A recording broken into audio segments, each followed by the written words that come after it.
Okay, so hello and welcome to our series, Unexpected Power Healers, where we will be learning from incredible women that have walked their own journeys and can help you in yours. Today, I'm joined by our first guest, Coach Robin Carberry. Robin, I invited you on because one of the topics I see you speak about a lot is burnout, but more importantly, reinvention, which is a really powerful theme that I see accompany burnout a lot. So thank you so much for coming on to the show today. I'm excited to dive in. Oh my gosh, I am so excited to be here and to be considered an unexpected power healer. Oh gosh, that just gave me like goosebumps. Good. It should. It should. You are. So, starting at the top, tell us about your business today. Cool. So I am a coach and I'm also a certified Sparketype advisor. So I help Gen X women. And even though you're not a Gen X woman, you're going to love one of these words here. So I help Gen X women untangle the knot of midlife confusion, uncover what they're here to do, and also unleash more meaning, flow, success, connection, and joy in their lives. So I mainly work with women one-on-one. I work with other people too. It's not exclusively Gen X women, but I can speak to a particular experience that Gen X women go through. And it's like a shared experience that I have with them. And, sometimes it's just nice to have people who have either walked the same path that you are walking right now, or are in the middle of the same sort of, like, for us it would be midlife messiness that we're all in together right now. So yeah, I love that. Oh, there were so many words in there that I loved. the untangle, for sure. I think that was one of my words. Was one of my words last year that I carried into this year. That was a big word. The joy, yes, joy. Like, we get to have joy now, not at some predetermined destination in the future. So many things there that I love. That's amazing. I love this. So can we dig in a little bit to your journey of getting here? Like, what brought you to today? How did you get here? So I'm laughing because, like, I'll make this story short. I am 57 years old. I am proud of that. I've never been one to hide my age or, camouflage my age or whatever. I mean, yeah, I color my hair, but it's not about hiding who I am and what my experience has been. But I say that as a preface because my journey to this point is a little bit longer than yours is at this point in time. So going back to graduated college, moved to Boston, worked for a tech startup, decided I was done with winter, done with snow, done with cold. So I moved to North Carolina and worked for another tech startup in the Triangle area and was working, 60 to 80-hour weeks, like busting my ass constantly, just giving. And, moved up the ladder, but got to the point where the group that I was managing got merged with another group in the company. And the dude, ex-IBMer, who was managing the other group, who was higher up the food chain than I was, got the job of handling the combined groups. And I got unexpectedly sent to Cleveland for 8 weeks on a consulting gig, which I had no idea. I walked into work one day and it was like, okay, this is happening and Jim's taking over and you're going to Cleveland. And I was like, oh, excuse me? So I did that and also, like, got sent to Cleveland, but not really knowing whether I was going to have a job to come back to, because all of a sudden I was like in this amorphous space. And I was like, if I am going to, like, work this hard and bust my ass and be sent to Cleveland at the last freaking moment with no notice, like, why am I doing this for somebody else? Why don't I work for myself? So I bought a restaurant in the little town that I live in now, this tiny little town in Eastern North Carolina. Moved here. Within the first week that I moved here, the people I bought the restaurant from introduced me to the guy who would become my husband. I didn't move to a tiny little town in North Carolina to get married, but that's ultimately what happened. But that factors into the story. So owned and ran the restaurant for 8 years. Again, small town. I was wearing lots of hats. I had employees, but there were days I was washing dishes. There were days I was making pizzas. There was days I was doing inventory and placing orders. There were days I was hiring and firing people. I was doing, like, all the things. And also during that time period, I was diagnosed with lupus. So I realized that there was no friggin' way that I could continue to push my foot on the accelerator and keep doing what I was doing, even though I enjoyed working for myself and not for somebody else. So I sold the restaurant and I looked around. I was married at that point. We weren't leaving this tiny little town that I live in. My husband's last name is Midget. I did not change my name, but just to give you some context, the street we live on is Midget Street. So his family has a lot of history here, and we weren't leaving. And at that point in time, this was 2000, no, sorry, this was 94 I moved here. This was 2002. Like online jobs did not exist. Like for me, we were still on dial-up internet at that point. So I looked around and I was like, what can I do? I need to do something. I didn't sell the restaurant and make all the money I was going to live on for the rest of my life. I wanted health insurance. I wanted something that was like simple, that I could clock in, I could clock out, I could leave the work at work. And so I could spend time focusing on me and recovering and getting my health back in order. So there were a lot of law firms around and I was like, well, I got a college degree. I imagine they would hire me. And sure enough, that's what I did for the next 16 years. So good news. Got better, got my health under control, super fortunate in that my lupus is something that's very manageable. It's not something that I'm going to die of. But as I got better, I was looking around and I was like, oh, hell no, I can't do this for the rest of my life. Granted, there were things about it that I enjoyed, but there were a lot of things about it that I just couldn't stand. And I knew if I stayed there, I was going to become somebody like one of my bosses there, miserable, mean, bitter, nasty old woman who nobody wanted to be around, including my husband or including me. I did not want to become that person. So at that point, I started looking around. I was like, what are my options? What can I do? Like I applied for different jobs. That wasn't going so well. And I ran across a coach. And I didn't realize that like coaches were a thing at that point in time. I was like, is this BS? Like, is she just trying to take my money? But I ended up saying, okay, nothing else is working. I'm going to put my faith in this and I'm going to work with her. And she was the one who's like, okay, stop throwing your resume into the black hole. You've owned a business before. Why don't you start your own business? So that's what I did. And I tripped and stumbled and like felt like I was constantly translating information that was pointed at like millennials and now Gen Zers. It like wasn't translated into ways that I understood. I was very tech savvy. Like, as I said, I'd worked at tech startups, but I just felt really alone in the online space. I feel like, you and I are in the same mastermind, for example. And when I joined, I looked around the room and I was like, there's nobody who has my common experience here.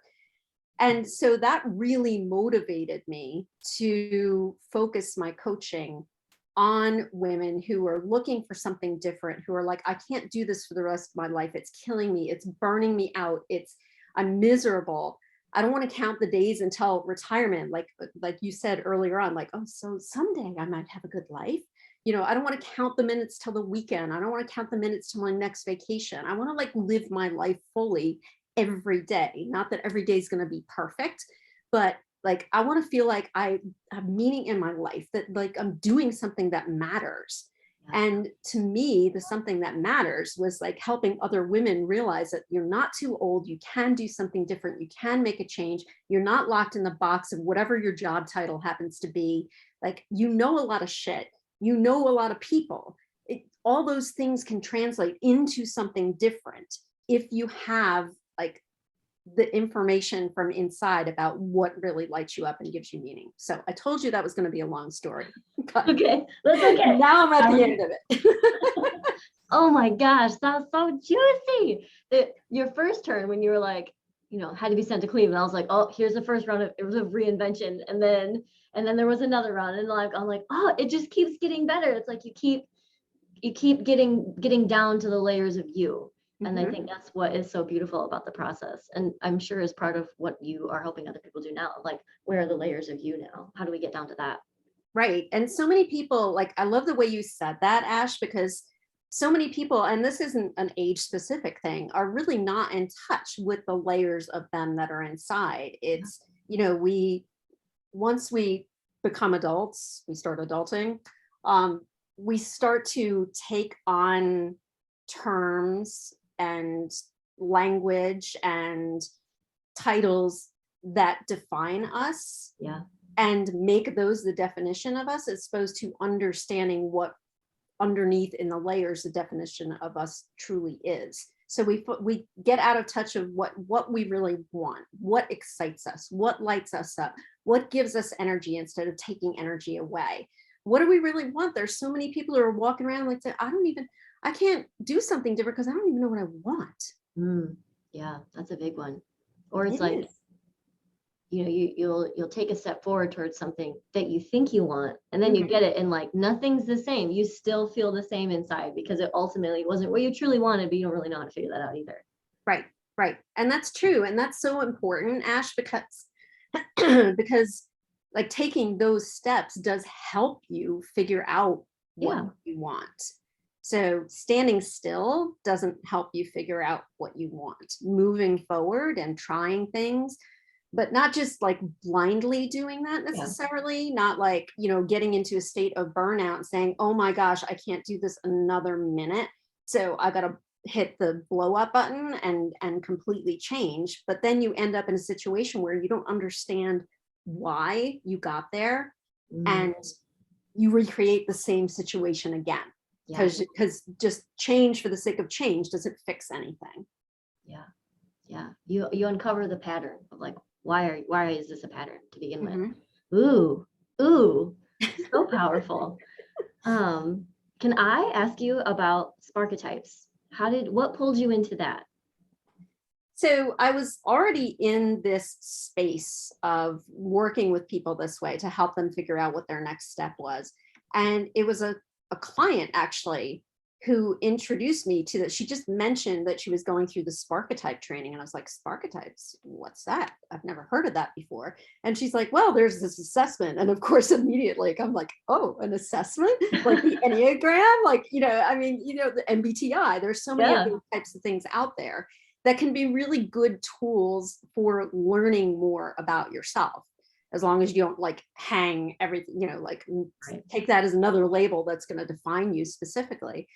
So I went and I took the assessment, and it just, oh my gosh, it spoke to me so clearly and was so aligned with what I do. So what the Sparketypes are is they help you identify the type of work.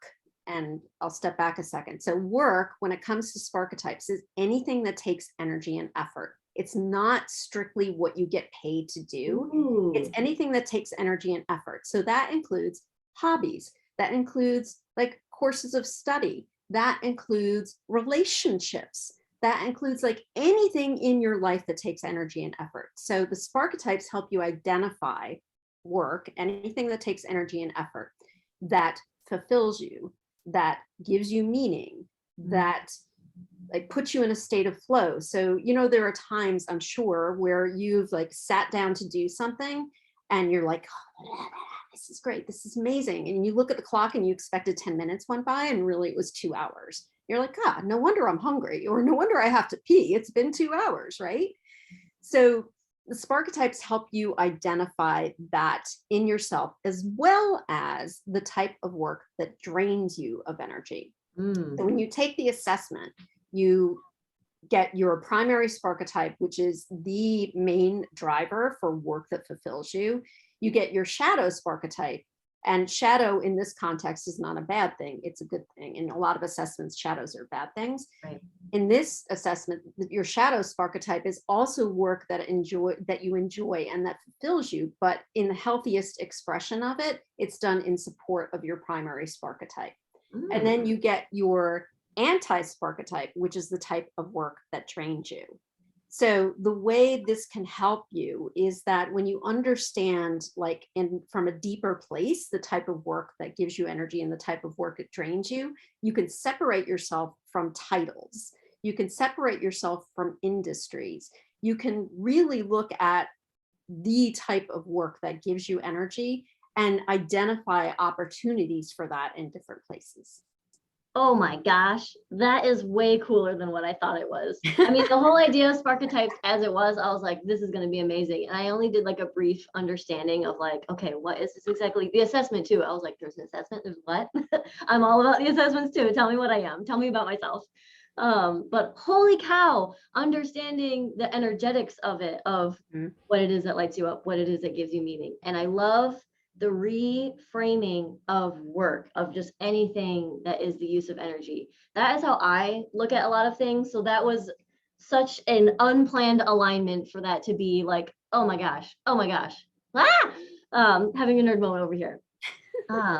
Wow, that's amazing. So yeah, you found out about this from a client that just brought it to you, and then just absolutely obviously went for it because you're like, this is everything. Yes, I'm going to do this. I think that matches so beautifully then with a lot of the, the reinvention, the burnout, like digging into the layers of, oh, there's so much goodness there. Holy cow. Well, it felt like a missing piece for me, to be Yeah. honest. It felt like a piece that was missing in how I was helping support people. It gives you a deeper level of understanding of yourself that I was doing with people through my work, but not in exactly the same way. So it was like, aha, shining, Yeah. like bright, beautiful moment. And just so happy for that. I was so grateful for that client who introduced me to them. Yes. Oh my gosh. So, wow, there's so much good stuff there. So I guess I'll go to this next question then. If you could turn back the clock and go back and share sage advice with that previous version of yourself when you first started this journey, what would you go back and tell her? Oh gosh, so many things. But I would say first and foremost, start looking at mistakes, screw ups, and the F word, meaning failure, differently. All of them are an opportunity to learn. And actually, we touched on this earlier, but taking action and doing something, even if it results in a mistake or it results in a screw up or results in what we call failure, doing something is better than just sitting there in your head and coming up with 9,000 or 100,000 different scenarios about how it could go wrong. Like that's just all happening up here. Right. If you actually take action, you get data, you get information, you get, it's like separating the negativity out of it. It's like, okay, what can I learn from this? And what could my next step actually be? So that would be the first thing that I would tell myself. The second thing would be no one is as hard on you or as focused on you as you are. Most people aren't looking at aforementioned F words as like evidence of you being a terrible person, right? Like you're the only one doing that to yourself. You're beating yourself over the head about all this stuff. Everybody else has moved on. They don't care. They're in their own universe. So again, stop worrying about what other people are going to think and just do it. And then the third thing I would tell myself is that rest, recovery, fun, and joy all have an ROI.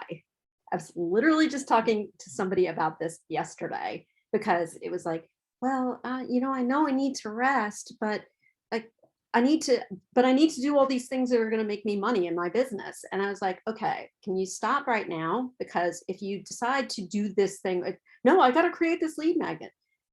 Don't you think if you were rested, if you had some time and space, that you would probably create a better lead magnet than you would in the situation you are in right now? Like she was full on in burnout, like all the things that she used to love to do, she didn't want to do anymore. She didn't care about them, all of those things. And I was like, so rest, recovery, fun, and joy have an ROI because they help you be better able to do those things that make you money, but also the things that like make life worth living. Like, what are we freaking here for if not to like get some joy out of life?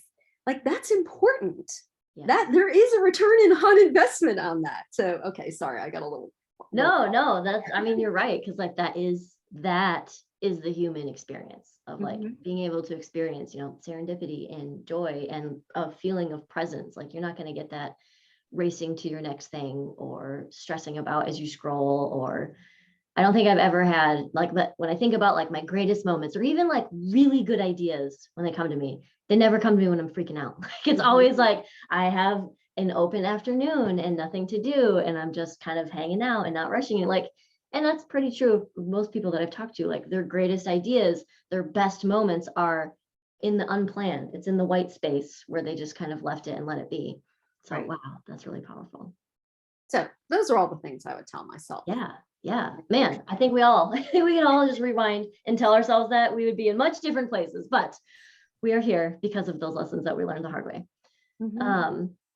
So I kind of want to just start to kind of re-put that in a way that listeners can walk away with. So if there is one thing out of those ones, it's a lot. Like, I wish we could just package up the whole thing. Is there one message that you would want to give listeners of like, do this thing today? What would that thing be? I wouldn't think that would be such a hard question, but I can go in so many different directions with that. So the one thing that you could do today is give yourself a break. Just like say to yourself, I don't have to have all of this figured out today, right now. Like it's not a race. Like we're called the human race, but it's not an actual race. We're not flooring it to the finish line. You don't have to have it all figured out today. So take one step in whatever area you are struggling with. If that's giving yourself some time to rest and recover, then do that.